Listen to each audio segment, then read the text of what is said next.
Jateng Radio dengerin Jateng dari mana saja. Kang Mas dan Mbak Ayu Jateng Bicara hadir hari ini spesial ya. Jadi banyak sekali beredar di luar sana nih Kang Mas dan Mbak Ayu, dari data analisis yang didapat dari Diskominfo Provinsi Jawa Tengah, angka kekerasan terhadap perempuan di Jawa Tengah ini memang agak sedikit tinggi ya Kang Mas dan Mbak Ayu. Dan Polda Jawa Tengah mengungkap kasus tindak pidana pencurian dengan kekerasan juga disertai kekerasan tentunya terhadap perempuan nih Kang Mas dan Mbak Yu terjadi di Jawa Tengah. Dan dari data Kemenpan PPPA menunjukkan jumlah korban perempuan di Jawa Tengah termasuk tinggi. Dan sudah hadir bersama saya ada Ibu Asteria Dewi SPSI MPD selaku Subkor Perlindungan Perempuan DP3AP2KB. Selamat pagi Ibu. Selamat pagi Mbak. Gimana Bu, akhirnya datang ke Jateng Radio juga. Ini yang pertama ya. Iya. Yang pertama, karena DP3AP ini sering datang ke sini ya. Cuma kali ini kita baru ketemu sama Bu Asteria dan nanti akan menjawab pertanyaan dari Kang Mas dan Mbak Yu. Tapi sebelum kita nanti masuk dan ngobrol, Bu, mungkin bisa disapa dulu nih Kang Mas dan Mbak Yu yang mendengarkan live radio dan juga live YouTube kita. Monggo silakan. Halo Kang Mas dan Mbak Yu. Ini kita siang hari ini akan bicara tentang kekerasan gitu ya. Kita sebagai perempuan itu memang termasuk kelompok rentan, tapi bukan berarti nanti kita menakut-nakuti ya. Nah, betul. Gitu ya. Jadi memang ini upaya kita untuk mencegah saja. Betul gitu. sekali. Baik. Jadi nanti tema kita seperti tema kita hari ini adalah stop kekerasan pada perempuan. Seperti apa sih kita harus mencegahnya? Karena bukan kita sendiri ya Bu, tapi masyarakat pun juga harus membantu untuk mensukseskan ini, serta juga pemerintah ikut hadir di dalamnya. Nanti kita akan ngobrol banyak faktor-faktor, kan pasti ada faktor-faktor di belakangnya. Nah, sejauh ini sebagai yang memang mengurusi perlindungan perempuan, itu seperti apa sih Bu faktor-faktor yang mempengaruhi kekerasan terhadap perempuan nih di Jawa Tengah khususnya? Ya. Terima kasih Mbak. Jadi memang di Jawa Tengah ini masih cenderung tinggi Mbak. Jadi angka kekerasan di Jawa Tengah ini sampai akhir tahun 2024 itu Jawa Tengah itu secara nasional ya, itu mesti rankingnya antara 1, 2, 3, tidak pernah turun ranking 5, maksudnya urutan kelima atau berapa. Jadi cenderung meningkat gitu loh. Nah, faktor-faktor yang pengaruhi itu yang pertama ini ya mungkin budaya patriarki ya. Jadi perempuan itu dianggap nggak mampu gitu ya. Jadi terus laki-laki itu merasa superior. Betul. Dan perempuan itu urusannya mesti faktor domestik, terus pokoknya di dalam rumah tangga ya dia masak anak, masak, ngepel, terus pokoknya bersih-bersih rumah gitu ya. Sedangkan laki-laki bekerja di luar. Tapi kalau misalnya perempuan yang bekerja, nah ini juga ada beban ganda. Sudah dia bekerja di luar, tapi setelah sampai di rumah dia tetap kembali ke menyelesaikan pekerjaan domestik rumah tangga. Jadi tidak ada pembagian peran antara laki-laki dan perempuan atau suami istri gitu. Oke. Nah, berarti timpang gitu ya Bu ya? Ya betul. Ini kan jadi ketidakadilan gender ya Mbak ya, itu tadi. Jadi ini akses perempuan itu seperti terbatas gitu ya, tidak seperti laki-laki bisa mengakses semuanya gitu. Iya, oke. Berarti sebenarnya kalau untuk menyikapi itu kan berarti kan bisa dikomunikasikan ya sebelumnya. Betul, misalkan antara perempuan dan juga laki-laki gitu. Ya. Dan ternyata kan bukan laki-laki pun juga sebenarnya harus mengerti ya, kalau zaman sekarang perempuan itu tidak selalu harus di rumah ya. Memang di rumah gitu, tapi kan bisa bersama-sama bekerjanya. Ya, nah itu sebenarnya kalau misalkan ini buat yang awal-awal atau mungkin untuk laki-laki kan juga harus ikut tanggung jawab juga nih Bu. Kalau sekarang ya kita udah ya setara bisa dibilang itu seperti itu. Nah itu seperti apa sih Bu harusnya? Ya. Jadi gini, memang untuk kegiatan atau pencegahan kekerasan atau apapun ya yang kita tema-tema perempuan itu sebenarnya laki-laki itu juga dilibatkan ya Mbak ya. Jadi tidak tidak hanya terus karena kita Dinas Perempuan dan Anak Ya. yang hadir mesti Perempuan. perempuan. Iya, betul, Gitu. betul, betul. Jadi laki-laki itu juga perlu dilibatkan juga. Mm-mm. Nah, kalau seperti itu memang kasus-kasus kekerasan, dan jangan sampai gini loh. Laki-laki itu kan selama ini dianggap pelaku ya. Mhm, mhm. Mas pokoknya kalau ada kasus kekerasan mesti laki-laki gitu. Betul. Padahal laki-laki itu ada juga kan laki-laki Korban ya, tuh, Bu. ada korban juga, ada juga laki-laki itu kan juga dia bisa bersikap lembut gitu loh, tidak harus mesti kaku, kasar, pokoknya yang kuat dan sebagainya. Perempuan kan Iya. juga punya jiwa kuat dan sebagainya ya. Mhm. Nah, itu jadi laki-laki itu juga ikut juga ikut berpartisipasi lah dalam pencegahan kekerasan itu. Jadi di Provinsi Jawa Tengah itu ada Garpu Perak, Mbak. Oh, Garpu Perak. Garpu Apa Perak itu, itu Ibu? gerakan pria peduli perempuan dan anak. Nah, ini semacam forum ya untuk laki-laki gitu. Mhm. Jadi isinya ya memang laki-laki semua, tapi bukan berarti terus kalau laki-laki berontak, oh jangan ini kok saya mesti dianggap pelaku, bukan Iya, seperti itu ya. Tetapi betul. bagaimana partisipasi laki-laki ini dalam ikut serta ini tadi pencegahan dan penanganan korban kekerasan Oke, gitu. baik. Ya kadang memang tidak selalu korbannya itu adalah perempuan memang ya, Bu ya. Ya. Kadang laki-laki pun juga Jadi korbannya. kalau misalnya laki-laki, maksudnya yang kita tangani ya Mbak ya. Jadi kalau kata perempuan itu bisa anak, bisa dewasa. Tapi kalau laki-laki itu anak Mbak, hanya kita batasi anak saja. Oke, Gitu. baik. Karena Seperti itu memang ya. perlindungan perempuan gitu. Baik, baik. Nah, kalau menurut Bu Asteria sendiri nih, analisa dari tren kekerasan pada perempuan di Jawa Tengah tentunya di beberapa tahun terakhir ini seperti apa nih, Bu? Ya, kita kan ada data ya, data Simponi namanya. Oh, Simponi. Ya, Oke. itu data terkait korban kekerasan. Tadi sudah saya sampaikan ya bahwa memang di Jawa Tengah ini masih trennya termasuk tinggi. Untuk ini ya, secara nasional tuh jumlah korban kekerasan terhadap perempuan itu sebanyak 1.019 korban. Ini Jawa Tengah untuk korban kekerasan khusus perempuan nomor 2. Oke, nomor 2 ya. Ya, Oke. sedangkan yang nomor 3 untuk anak itu nomor 3 yang khusus untuk anak jumlahnya 1.349. Ini yang lapor ya Mbak. Yang Jadi lapor, tercatat oke. yang lapor. Sedangkan kita nggak tahu nih yang tidak lapor itu justru banyak. Nah ini yang kita Khawatirkan. khawatirkan gitu kan ya. Ini kemana gitu loh yang di bawah fenomena gunung es ini gitu. Iya, Nah, betul, betul. usaha kita jadi supaya yang di bawah ini bisa muncul gitu ke permukaan. Jadi memang kalau misalnya menjadi korban ya laporkan gitu kan. Betul. Nah, itu kadang yang sering takut nih, Bu, Iya, untuk betul. melaporkan gitu. Iya. Kadang aduh takut nih nanti keamanan saya makin terancam kalau saya melaporkan. Nah, sejauh ini tadi sudah disampaikan juga ternyata memang masih banyak yang belum melapor. Nah, dibandingkan yang melapor antara yang tidak melapor, kalau di Jawa Tengah sendiri nih, Bu, persentasinya lebih besar yang mana? Kalau menurut saya masih banyak yang belum melapor karena Masih kita banyak belum kan melapor. tidak tahu Mbak yang belum melapor itu berapa kan. Jadi ini dengan ini kan jumlah di seluruh provinsi Jawa Tengah Iya, iya. dari kabupaten kota. Bahkan ada kabupaten yang hanya melaporkan 3 atau 4 kasus. Kan nggak mungkin Mbak dalam setahun dengan jumlah penduduk yang banyak tetapi kok Iya. kasusnya hanya 3 Segitu. atau 4 gitu kan. Nah, Dan sedang kasus untuk misalkan di media sosial itu bunuh diri di mana-mana, pembunuhan pun Iya. juga makin banyak ya, Bu Iya, ya. betul. Oke, Iya. nah apa yang membuat mereka khawatir untuk bertanya sih? Maksudnya untuk melapor sih biasanya, Bu? Takut pada pelaku gitu. Ya jadi adanya relasi kuasa ya, kuasa antara korban dengan pelaku. Jadi mungkin dia diancam kalau lapor. Oke. Ya mungkin ancaman kalau misalnya dia sebagai karyawan itu takut dipecat, takut karirnya nggak bisa naik, Nah, oke. kalau misalnya kasus-kasus ini terjadi di perguruan tinggi, di sekolah, ya takut kalau dia tidak naik kelas atau IP-nya jelek, tidak lulus dan sebagainya ya. Jadi adanya relasi kuasa yang membuat korban itu takut melapor. Tapi kalau misalnya nih contohnya kasus kekerasan seksual, kalau misalnya ada satu yang berani lapor, itu kadang-kadang yang korban itu kan kadang satu pelaku tapi korbannya banyak ya. Nah, yang menjadi korban ini kadang bisa lapor gitu loh, punya keberanian untuk Melapor speak juga. up, ya. Oke. Ya, nah itu banyak terjadi Mbak seperti itu. Oke. Mungkin siapa tahu nih yang mendengarkan radio dan juga YouTube kita, mungkin dia sebenarnya juga punya perasaan tertekan nih, dan termasuk juga yang takut lapor. Nah, mungkin seharusnya seperti apa sih Bu?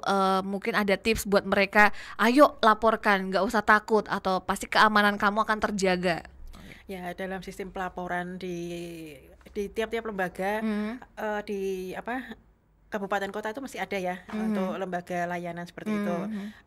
Kami ada di provinsi itu UPTD atau Unit Pelayanan Teknis Perlindungan Perempuan dan Anak, itu khusus untuk korban kekerasan, dan di kabupaten kota ya pasti ada gitu kan. Jadi kalau takut untuk melapor secara datang sendiri kan, jadi pelaporan kan bisa datang sendiri ataukah lewat online, karena kan sekarang dimudahkan ya Mbak ya dengan kemajuan teknologi ya. Nah, itu bisa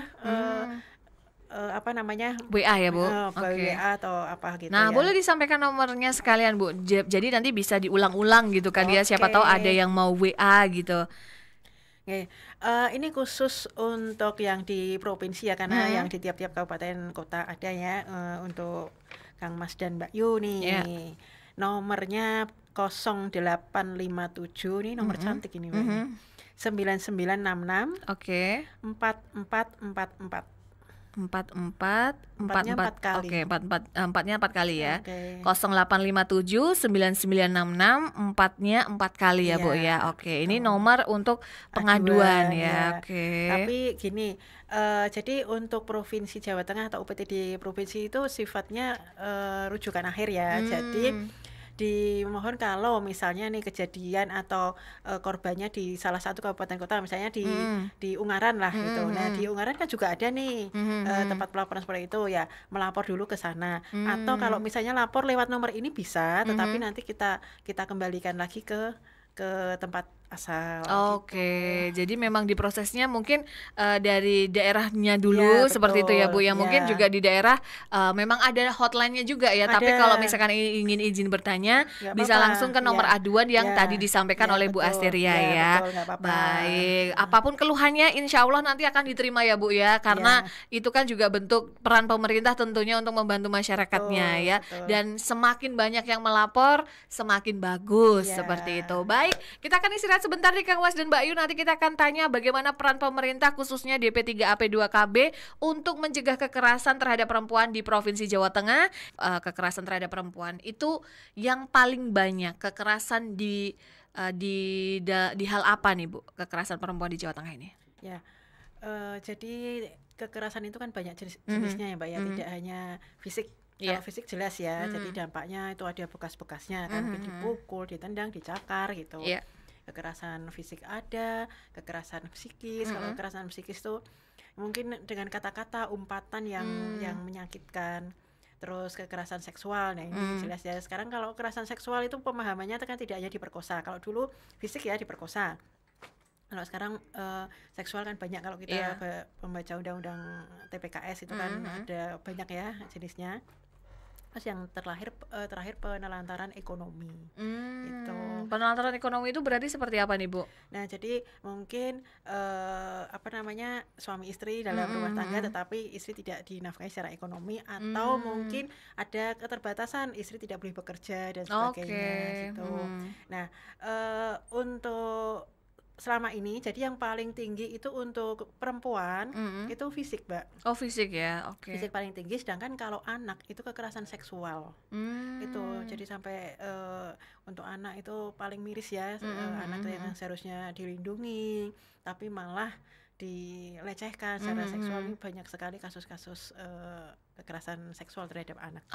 Nah yang menarik juga tadi yang mungkin tanpa jarang disadari adalah kekerasan psikis ternyata ya Bu ya. Itu juga termasuk kekerasan ya, dan itu yang diserang kan kadang kita nggak tahu nih, badan tidak terluka tapi ternyata psikis kita yang yang diserang. Nah ini biasanya hal-hal yang paling kecil yang tanpa disadari nih mungkin sering terjadi di sekitar kita, itu contohnya seperti apa tuh Bu? Dalam rumah tangga Mbak, jadi kalau dalam rumah tangga KDRT itu kan selain fisik ya, itu tadi psikis. Misalnya nih seorang suami mengata-ngatai istrinya, misalnya kamu kok istri yang bodoh, nggak mampu, nggak bisa masak, terus pokoknya apapun. Nah ini kan secara nggak langsung melukai hati ya. istrinya. Tetapi kadang-kadang perempuan nggak sadar kalau itu termasuk kekerasan. Kadang-kadang dianggap oh ini sudah watak, kebiasaan, sudah watak dari suami saya. Jadi ya udah nggak perlu dilaporkan gitu. Jadi yang dilihat mungkin selama dia tidak dimukul, kadang-kadang kan seperti itu ya, selama dia tidak memukuli aku ya wis tak anggap ini memang udah wataknya suamiku, kadang-kadang kan gitu. Betul. Dan ternyata itu adalah juga termasuk bagian dari kekerasan ya Bu ya. Baik. Nah, pastinya DP3AP hadir di sini. Tentunya bagaimana sih caranya atau langkah-langkah yang diambil oleh DP3AP 2KB ini untuk mencegah kekerasan terhadap perempuan di Jawa Tengah ya. Siapa tahu ya Bu ya, nanti tahun berikutnya kita tidak berada di urutan 5 teratas itu udah cukup luar biasa gitu betul. Ya. Ya, peran kami ya, memang pemerintah itu kan tidak bisa bekerja sendiri ya Mbak ya, apalagi dalam hal ini termasuk tupoksi dari DP3KP. DP3KP juga nggak bisa bekerja sendiri, tetap menggandeng OPD yang lain dan juga dari lembaga-lembaga yang lain atau istilahnya pentahelik. Iya. Nah kami barusan ya 1 minggu yang lalu itu mengadakan kegiatan dengan beberapa pentahelik ya, kita dengan media. Jadi bagaimana pemberitaan yang responsif terhadap perempuan. Jadi kalau misalnya nih ada kasus kekerasan terhadap perempuan, bagaimana pemberitaannya? Jangan menyalahkan perempuan, gitu kan? Sebab selama ini yang perempuan sudah misalnya nih dia dilecehkan, dia mesti disalahkan, kamu salahnya pakai baju minim lah, atau keluar pada malam hari dan sebagainya. Jadi perempuan itu cenderung disalahkan. Dan kami juga mengundang dari perguruan tinggi karena memang banyak sekali kan kasus-kasus sekarang yang terjadi di lingkungan perguruan tinggi gitu ya. Jadi itu banyak melibatkan dari mungkin dosen atau mungkin dari tenaga yang lagi rame nih juga Bu ya di media-media nih. Di perguruan tinggi juga sekarang kan harus mendirikan PPKPT gitu ya Mbak ya, pencegahan dan penanganan kekerasan di perguruan tinggi. Kalau dulu yang diurusi hanya kekerasan seksual saja Mbak, tapi sekarang semua kekerasan diurusi. Jadi tambah berat ini untuk PPKPT. Harus semangat Ibu ya. Oke. Terus juga di perusahaan. Karena banyak juga kasus-kasus kekerasan seksual atau kekerasan lain di perusahaan ya Mbak ya. Sebab kalau di perusahaan itu misalnya nih ada seorang karyawan dia mengalami pelecehan di lingkungan kerjanya. Nah ini kan mengakibatkan produktivitas kerjanya jadi menurun kan. Nah kami juga memfasilitasi untuk mendirikan RP3. RP3 itu Rumah Perlindungan Pekerja Perempuan di perusahaan ya. Semacam kita bayangkan tidak usah ruang ya. Kalau sekolah dulu mungkin guru BK gitu ya Bu ya, konseling gitu ya. Jadi ada ruang konselingnya. Jadi kalau misalnya dia malu untuk melapor ya tadi ya dengan media online atau dengan dropslip itu ya Mbak ya. Nah itu kadang-kadang kan misalnya mau datang ke ruang konseling, wah ini mesti punya masalah kan gitu ya. Takut gitu kan, atau malu ya lebih tepatnya ya. Jadi karena kasus kekerasan ini tidak hanya terjadi pada siang hari dan tidak hanya terjadi di tempat ramai malam hari ya. Tidak hanya malam hari atau di tempat sepi ya, tapi kan juga di tempat-tempat ramai itu kan bisa terjadi kasus kekerasan juga, bahkan di siang hari gitu kan. Makanya kita tetap pencegahan itu secara masif ya. Di beberapa sektor lah kita juga kerjasama juga tadi ya dengan perguruan tinggi, media dan sebagainya. Baik. Nah tadi disampaikan kadang biasanya kalau terjadi kekerasan sudah korbannya perempuan juga lebih banyak disalahkan. Nah ini juga akan sekaligus menjawab, ada yang bertanya hampir mirip nih Bu. Kita akan langsung jawab aja pertanyaannya. Sebentar, ini tadi dari Nirina betul ya, yang ada di Pemuda. Jadi kalau ada kekerasan seksual kepada perempuan, selalu oknum yang berkata kalau itu salah dari si perempuan karena tidak menggunakan pakaian yang tertutup sehingga mengundang hawa nafsu laki-laki. Tapi kenapa sih Bu jarang menyuarakan atau mengedukasi para laki-laki untuk menjaga nafsunya, padahal rasa itu akan lebih efektif menekan angka kekerasan seksual pada perempuan? Dan bagaimana tanggapan Ibu tentang hal tersebut? Monggo silakan. Ya betul. Jadi tadi ya memang perempuan tuh cenderung disalahkan. Padahal kan nggak salah kan, misalnya nih perempuan pakai baju mini itu kan juga nggak salah kan. Iya, Terus iya. perempuan misalnya dia pulang malam kan juga nggak salah kalau memang tuntutan pekerjaannya memang dia harus pulang malam kan. Nah, kadang-kadang image masyarakat wah ini mesti perempuan nggak bener, nah gitu kan. Iya. Nah, memang tadi ya peran kita semuanya memang untuk ya seperti ini ya Mbak ya, seperti ini kan juga salah satu contoh juga kan, Iya, kalau iya. ada pendengar yang mendengarkan jangan hanya perempuan saja, nih laki-laki juga harusnya ikut mendengarkan seperti ini kan. Jadi ada pemahaman oh ternyata perempuan itu memang harus dilindungi dan sebagainya. Pemerintah itu hadir kalau misalnya terjadi kasus-kasus kekerasan terhadap perempuan. Itu kalau misalnya perempuan mau melaporkan, misalnya dia sesuai kebutuhan ya, misalnya dia butuh apa namanya karena butuh rawat inap, butuh visum dan sebagainya, itu gratis. Gitu. Gratis semua ya Bu ya. Oke. Nah, Betul. itu kan ini masih banyak yang belum tahu tentang hal itu Bu. Itu bisa mengetahui itu seperti apa kalau ternyata memang semuanya itu gratis dari pemerintah gitu? Ya sebenarnya kita sebenarnya udah ini ya udah sering sosialisasi kemana-mana ya Mbak ya. Jadi itu tadi kalau misalnya nih terjadi kasus kekerasan, monggo segera Laporkan. silahkan laporkan gitu. Nanti misalnya nih ada pelaporan di mana dan itu memang benar ya pelaporannya. Maaf ya Mbak ya, kadang-kadang itu kan apa ya, cuman mencoba-coba itu loh. Iya, iya. Ya ini salah satu resiko ya pelaporan seperti dengan lewat online. Kalau memang benar nih ada kasus kekerasan, nah nanti ada penjangkauan gitu. Jadi dari pihak dinas atau lembaga itu nanti akan hadir ya Bu gitu. ya. Oke, baik. Ini ada yang bertanya juga dari Sasa, dari mana ini? Sasa yang ada di Tugu. Ingin bertanya apakah bila kita melapor tentang kekerasan terhadap perempuan namun kurang bukti, apakah pemerintah akan tetap menindaklanjuti kasus tersebut? Karena kan kadang kita menunjukkan bukti-bukti kan agak susah gitu. Udah kan kalau gambar-gambar kadang kita juga tidak mungkin tidak memfoto atau apa gitu Bu. Monggo. Ya, Sasa. jadi gini, misalnya nih ada pengaduan kasus kekerasan. Nah kan kita ini ya interview awal lah. Dia kebutuhannya apa? Kalau itu kan ada beberapa pendampingan ya Mbak ya, ada pendampingan pendampingan psikologisnya ada, terus dari segi pendamping hukumnya ada. Misalnya dia butuh rawat inap ya nanti kita dampingi untuk akses ke kesehatannya.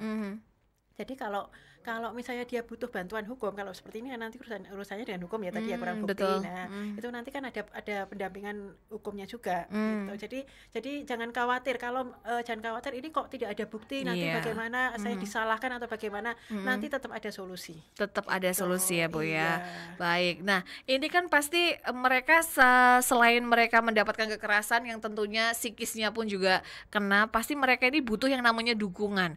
Kalau dari lingkungan sekitar dan juga keluarga tidak bisa, pasti pemerintah harus larinya tetap ke pemerintah gitu. Pemerintah harus hadir di sana untuk memberikan dukungan dan juga perlindungan. Nah, sejauh ini nih Bu, yang diberikan nih oleh pemerintah khususnya DP3AP terhadap korban-korban kekerasan di Jawa Tengah itu seperti apa Bu?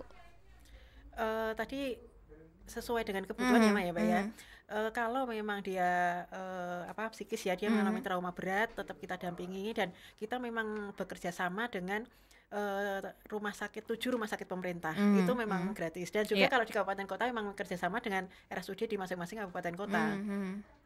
Itu jadi kalau memang dia trauma berat itu bisa kita dampingi sampai dia memang benar-benar lepas dari trauma itu. Gitu loh. Kan kita nggak bisa sekali 2 kali konseling, itu kan butuh proses juga gitu kan. Dan itu harus ada komitmen juga ya dengan antara korban dengan kita ya. Nanti korbannya cuman alah kok saya maksudnya kok nggak sembuh-sembuh ya trauma saya. Nah itu kan proses gitu. Karena trauma itu kan nggak mungkin hilang dengan 1 kali 2 kali konseling. Nah gitu. itu dia. Jadi memang ada proses yang harus diikuti ya Bu ya. Tidak tiba-tiba sudah mengikuti tapi nanti hilang begitu kan, itu tidak disarankan seperti itu ya. Khususnya anak itu loh Mbak, apalagi dia mengalami kasus kekerasan seksual, itu butuh ini treatment atau butuh terapi yang yang terus-menerus gitu. Oke, baik. Pertanyaan nih yang sudah masuk ya Kang Mas dan Mbak Yu. Tadi sudah ada beberapa yang kita jawab. Kita akan menuju ke Mojosongo, ada Anita.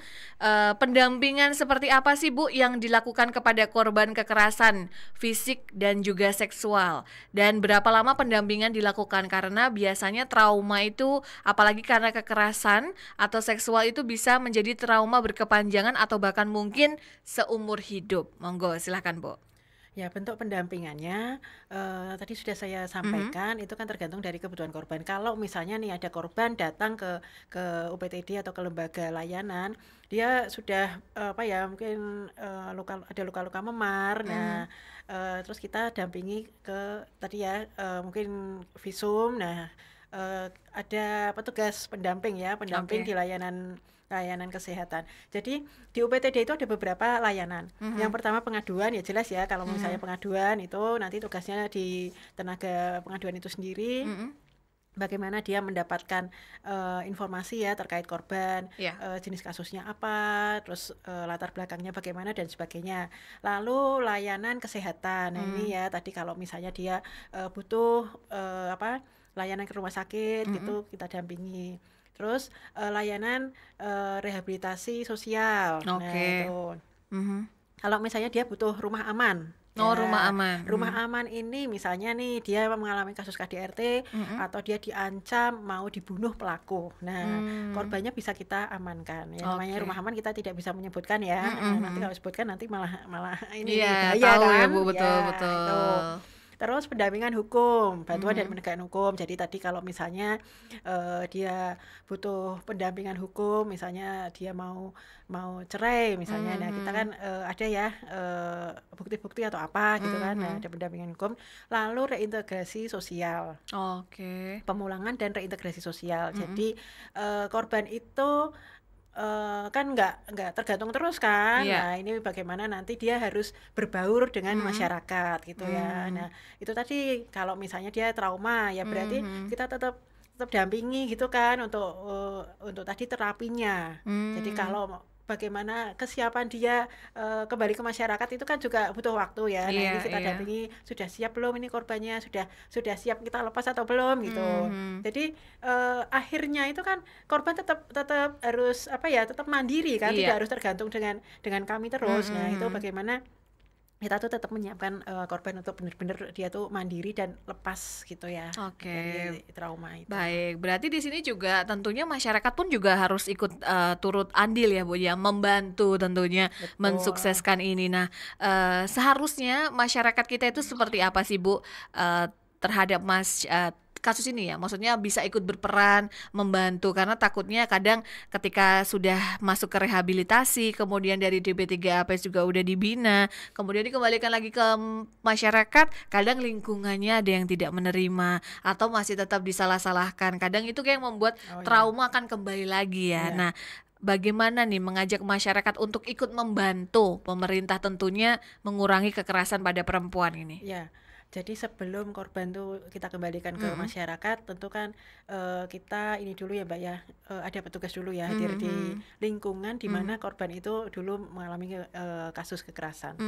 Yang penting itu adalah pihak keluarga harus menerima dulu, itu yang penting ya. Jadi jangan sampai korban kembali ke tengah keluarga, malah keluarga sendiri tidak menerima. Nah ini, terus mungkin kita koordinasi juga dengan lingkungan setempat, dengan RT, RW dan lingkungan sekitarnya, bahwa korban ini kita kembalikan, nanti butuh dukungan dan sebagainya. Dan sebelum korban kembali kan juga butuh penguatan dari korban itu dulu kan. Nah, korban itu harus kuat dulu secara mentalnya gitu kan. Jadi nanti kalau dia kembali ke masyarakat itu nanti ada yang mungkin mungkin masih ada kata-kata atau apa yang membuat dia down lagi. Nah, ini bagaimana kita kuatkan mentalnya dulu gitu. Seperti itu. Dan lantas kalau misalkan masyarakat ingin berperan aktif juga membantu pemerintah tentunya untuk mencegah kekerasan pun bisa ya Bu ya? Bisa. Nah, jadi ada 2P Mbak. 2P itu 2P. pelapor dan pelopor. Nah, kalau pelopor jelas ya. Jelas kita ya semua masyarakat itu dilarang keras melakukan kekerasan dalam bentuk apapun gitu. Nah, kalau pelapor kita kan tadi udah sosialisasi nih, Hmm. apa namanya nih, pusat pelaporannya di mana. Nah, ini kalau misalnya ada kasus kekerasan seperti itu, nah monggo silahkan dilaporkan gitu. Oke. Jadi bisa menjadi 2P ya, Iya Bu. Bukan hanya betul, pelapor saja, tetapi juga sebagai pelopor pelopor, seperti itu iya ya, Kang Mas dan Mbak Ayu. iya Karena kalau tugas dari pemerintah sendiri pun tidak akan bisa ya. Pemerintah betul, pun juga butuh berkolaborasi tentunya. iya Dan masyarakat, bagaimana cara ikutannya? Ya ikut mensukseskan dan mendukung seperti itu ya, Bu iya ya. Baik, kita akan lanjut menjawab pertanyaan lagi, Bu, yang sudah masuk di WA kita. Ini ada deket-deket sini aja sih, dari Banyumanik, ada Sopi. Katanya sering banget melihat kasus kekerasan KDRT terhadap perempuan di media sosial. Nah, biasanya pemerintah kalau di media sosial ranahnya, apakah juga akan bisa ditindak kekerasan tersebut, terus akan mendapatkan hukuman juga atau seperti apa nih, Bu? betul. Sekarang itu dengan adanya medsos itu kan ada yang viral ya, Mbak ya. Nah, kalau misalnya ada yang viral seperti itu tetap kita tidak lanjuti, Oke, gitu. tetap Iya, ya, biarpun Heeh. itu ranahnya pun di media sosial Iya, ya. iya, Oke, jadi mau media sosial juga bisa dilaporkan, betul. mau di apalagi bukan di media sosial Iya, ya, Bu, bisa iya, dilaporkan semuanya. Terus juga Tia yang ada di Semarang, kalau misalkan kita menemukan korban kekerasan di lingkungan sekitar kita nih, dalam lingkup RT nih, Bu, kita bukan keluarga, kita bukan apa, bagaimana sih cara melindungi korban? Takutnya nanti kita dikira ikut campur, kadang serba salah seperti itu. iya. Jadi kalau memang itu membahayakan ya, Mhm. membahayakan korban. Kadang-kadang ini peran masyarakat juga kadang-kadang masyarakat yang cuek ya. Nah, Hmm, eh, istri sendiri dia nggak tahu kemana hendak melapor, terus dia iya, di rumahnya ya mungkin tiap hari bertengkar sampai mungkin suaminya itu apa pertengkarannya itu sudah membahayakan jiwanya. Kan iya. kadang malah malah ada seorang istri yang sampai meninggal gitu Aduh, kan, ya kan, yang banyak apa yang kasus yang istri dibakar suami atau mhm. dipukuli sampai meninggal dan sebagainya itu. Bahkan ada yang dia memendam sendiri sampai 5 tahun yang sempat viral tuh ya, Mbak ya. Betul, Dia betul. tidak mau melaporkan. Nah, setelah kejadian sampai babak belur, nah dia baru baru speak up. Padahal Iya, 5 tahun itu bukan waktu yang singkat singkat, untuk seperti itu. betul.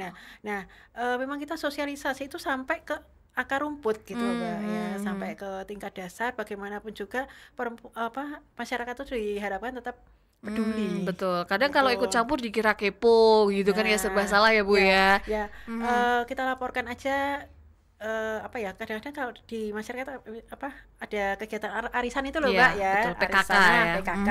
Nah, itu kan perlu juga ya kita mensosialisasikan seperti itu. Betul. Ya, Jadi kalau memang ada yang mencium-mencium tidak beres, ya ya nggak betul. apa-apa Iya, dilaporkan ya. iya, Bukan berarti terus kepo iya, gitu. Takutnya iya. kalau dibiarkan kan nanti Malah malah kasihan sampai, istrinya. nah, Nah, kalau misalnya ada anak mhm, yang kan banyak juga ya Mbak kasus-kasus anak dianiaya gitu ya, kan, atau dilecehkan. Nah, pelakunya malah orang terdekatnya, sedangkan mhm, tetangga sendiri cuek. mhm, Nah, setelah setelah si anak meninggal atau hamil, nah ini baru mhm. nanti viral, ribut gitu kan. Baik. Ini ada pertanyaan juga dari Cynthia. Kalau di luar kekerasan perempuan, misal pengambilan keputusan sebagian besar diisi oleh laki-laki, Bu. Laki-laki kan mengenal konsep, tapi perempuan punya pengalaman. Nah, baik di keluarga atau di lingkungan sekitar. Contoh kecil aja, saya dan teman saya naik motor, tapi yang boncengin teman saya yang cewek lah. Seketika jadi bahan omongan fisik. Itu pola pikir seperti itu harus bagaimana katanya. Oh ya, jadi Nah, istilahnya gender ya. iya, Nah, gender, gender betul ya. betul. Jadi konstruksi sosial. Jadi Mhm. seperti tadi saya sampaikan bahwa yang namanya laki-laki itu mesti kuat, Iya, mesti percaya diri, betul. terus perempuan itu lemah, Iya, gitu kan. padahal kadang terbalik ya, Bu ya. Ya, Kadang ada yang ya, jadi terus gitu. anggapan laki-laki tuh nggak boleh masak, nggak Iya, boleh mencuci, padahal yang terus jadi koki ya banyak ya, Bu. ya, ya. Betul. Kalau misalnya itu sudah kesepakatan, kan menurut saya Mhm. sih, Mbak, kalau itu sudah kesepakatan ya antara suami istri atau Mhm. laki-laki dan perempuan dan sebagainya, itu nggak apa-apa gitu loh. Tapi kan Mhm. selama ini anggapan masyarakat itu ya kalau kalau perempuan tuh harus begini, laki-laki tuh mungkin Mhm. pekerjaannya seperti itu gitu Mhm. kan. Nah, Mhm.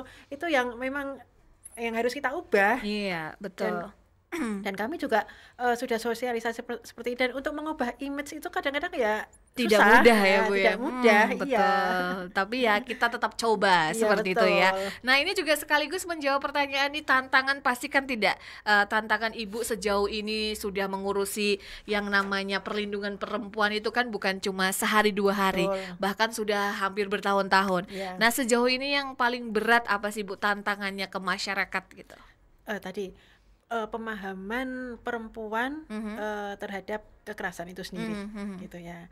Jadi memang perempuan itu kadang nggak sadar kalau dia tuh mengalami kasus kekerasan. Oke. Tuh, tadi yang seperti saya sampaikan, misalnya kekerasan psikis, tiap hari dia dimarahi suaminya ya dianggap aja itu masih Biasa, wajar. oke. Nah, ini yang masih tantangan tersendiri.